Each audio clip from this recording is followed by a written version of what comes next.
réaffirmant notre attachement indéfectible au respect de la Charte de la transition et de la Constitution, face à la nécessité de sauvegarder les fondements de la République et de l'intégrité du pays, prenant acte de la désignation du président, du vice-président et du premier ministre de la transition, constatant qu'après la désignation d'un président et d'un premier ministre civil, comme le réclamait la CEDEAO, les sanctions de cette dernière ne sont pas toujours levées.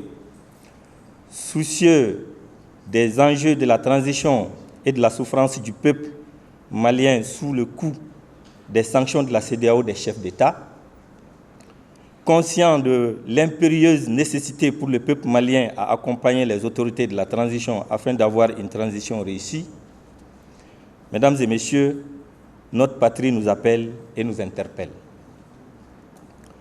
Le Mali, depuis son indépendance, a connu 4 coups d'État, dont le dernier qui a amené l'ex-président Ibrahim Boubacar Keïta à la démission.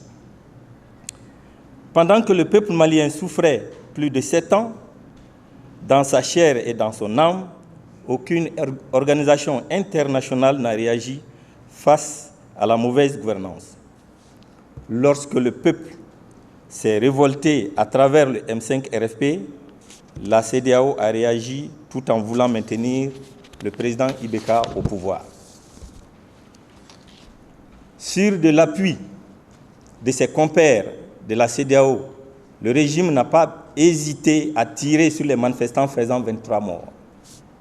L'intervention du Conseil national pour le salut du peuple a amené le président à formaliser sa démission, mettant fin aux différentes manifestations avec leurs dégâts collatéraux et évitant ainsi la dégradation du climat sociopolitique.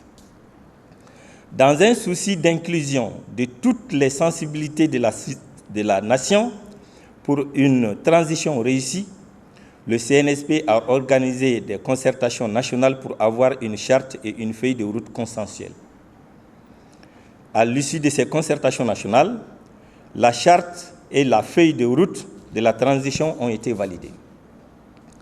Il est à reconnaître que la quasi-majorité du peuple a souhaité les militaires pour diriger la transition, les hommes politiques ayant perdu toute crédibilité. Cette volonté du peuple affirmée devant être respectée et accompagnée par la CEDEAO. Cependant, nous avons été surpris de constater que la CEDEAO a mis en cause certaines parties de la charte, ignorant ainsi la volonté du peuple malien. Nous pensons que la CEDEAO, au lieu de prendre des sanctions contre le peuple malien, devrait plutôt l'accompagner afin qu'il puisse réussir cette transition en toute souveraineté. Mais par manque de respect pour le peuple malien, elle a voulu aggraver la souffrance des citoyens en infligeant un embargo qui asphyxie l'économie malienne. Cependant, telle n'est pas la volonté de tous les chefs d'État. Nous remercions les populations des pays de la CEDEAO et savons qu'elles ont fait sienne notre souffrance. Peuple béninois, burkinabé, cap-verdien, ivoirien, gambien, ghanéen, guinéen, bissau-guinéen, libérien, nigérien, nigérian, sierra-léonais, sénégalais, togolais, peuple des pays partenaires, peuple de France. Vous qui comprenez la noblesse de notre liste, ce que nous avons vécu peut vous arriver aussi. Donc, restons unis et formons un front, la syndicalisation de la CEDEAO au service des chefs d'État. Ce comportement des chefs d'État de la CEDEAO est en train de créer un sentiment anti-français dans notre société. Le Mali, pays ouvert à tout, est prêt à abandonner toute ou partie de sa souveraineté au profit de l'unité africaine. Nous respectons surtout ces engagements et souhaitons que notre partenaire nous respecte aussi. Un engagement fort de la CEDEAO est de lutter contre la mauvaise gouvernance dans les pays membres. L'a-t-elle fait pour le Mali sous le règne d'Ibeka? Elle devrait aussi combattre les coups d'État constitutionnels. Qu'elle œuvre dans ce sens, qu'elle respecte la dignité des peuples. Nous sommes un peuple mûr qui sait ce qui est bon pour lui et ce qui ne l'est pas. Mesdames et messieurs, comprenez toutes les symboliques qui sont derrière ce que la CEDEAO est en train de nous faire subir en décidant à notre place.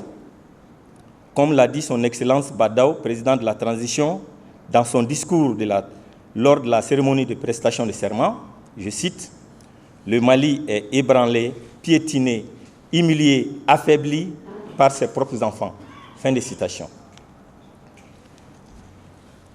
Il y a dans les mouvements de lutte des gens qui se battent pour le pays et uniquement pour le pays, alors que d'autres calculateurs ont comme seule ambition une place au soleil, le partage du gâteau. Vous, dirigeants de la CEDEAO, avez l'extrême intelligence de discernement pour ne pas affaiblir le bâtisseur au profit de l'opportunisme. Nous voulons une CEDEAO des peuples et non une CEDEAO des chefs d'État contre les peuples. Peuple du Mali, nous avons obligation de réussir. Cette réussite passe obligatoirement par celle de la transition en cours. Pour cela, il est impérieux de faire une union sacrée autour des autorités afin de les aider à mettre en œuvre la feuille de route issue des concertations nationales.